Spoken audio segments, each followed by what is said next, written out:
اچھا ہاں، تو اب کیا کریں سر؟ اب معاملہ سڑکوں پہ لے جائیں؟ جہاں مرضی لے جائیں، جانا چاہیے؟ اتنا لمبا معاملہ ہے نہیں. اچھا، جہاں آپ کے سامنے ہے، اس سپریم کورٹ نے پہلے بھی آئین توڑنے والوں کو پروٹیکشن دی ہوئی ہے. یہاں تو اگر ایک الیکشن کی ڈیٹ کا معاملہ ہے جس میں سپریم کورٹ خود ملوث ہوئی ہے اور اس ملوث ہونے کے لیے اس کو ایک آئین کو بھی ایک قانون کو بھی ہیلڈ ابیئنس کرنا پڑا.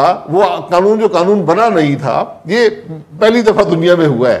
یعنی اگر آپ نے کل پستول خریدا، ٹھیک ہے، ابھی آپ کو لائسنس نہیں ملا، تو میں آپ کو جیل میں ڈال سکتا ہوں کیونکہ آپ خریدنے جا رہے ہیں اور شاید قتل کر دیں.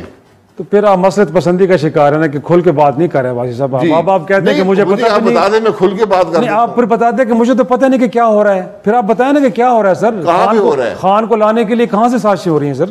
اقتدار میں لانے کے خان آ جائے، کوئی خاقان آ جائے، جو مرضی آ جائے، اس کے میرا سے کوئی تعلق نہیں ہے.